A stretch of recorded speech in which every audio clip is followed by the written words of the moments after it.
I once heard a really cool story from Glenn MacDonald in his daily reflections. He told this story about some of the most influential meals of his life, some of the ones that really stood out to him in his memory, from camping trips to mission trips and holiday meals. And you and I are probably similar. We have a few meals in our lives that really stand out to us.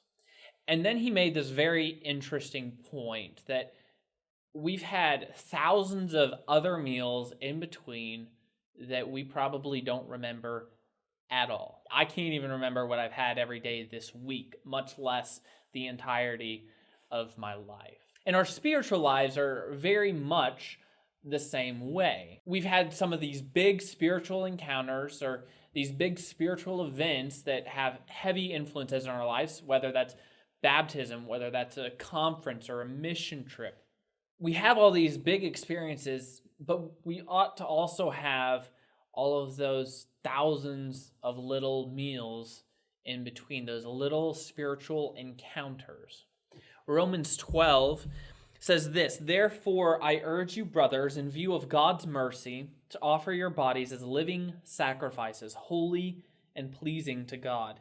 This is your spiritual act of worship. Do not conform any longer to the patterns of this world, but be transformed by the renewing of your mind.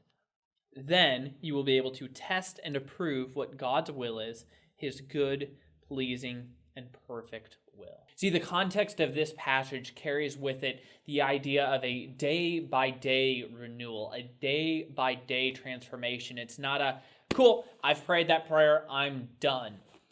It's not a, cool, I went to church on Sunday, I'm done. It's an everyday, knowing that we are sinful beings, that every day we are offering our bodies up as living sacrifices so that the Lord does his transforming work in us, that we might be able to attest his good, pleasing, and perfect will.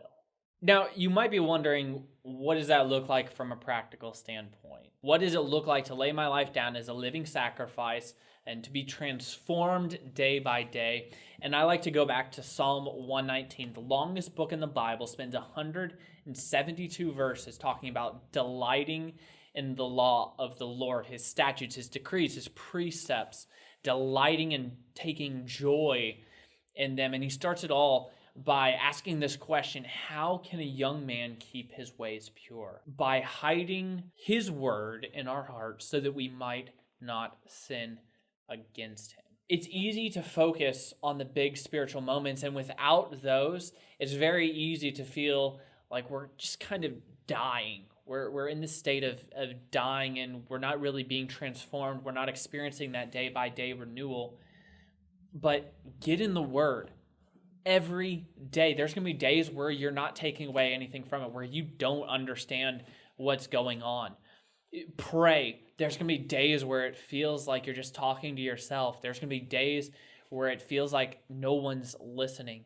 But pray anyway. We pray continually, and we rejoice always, because whether we feel it or not, whether we hear it or not, we know the Lord is there. We know the Lord is seeing that, and he is doing a transforming work. We want to talk about finding our way in the world, daily getting into his word. That's what's going to cause that transformation to be able to attest to his good, pleasing, and perfect will. The big spiritual moments are important. It's easy to focus on all of the big spiritual events in our lives, but don't neglect all of the thousands and hundreds of thousands and millions of little spiritual experiences in our day-to-day lives. Those are the ones that are keeping us alive. So I just have one question for you. How are you going to offer yourself up as a living sacrifice in your act of worship to be renewed and transformed every day?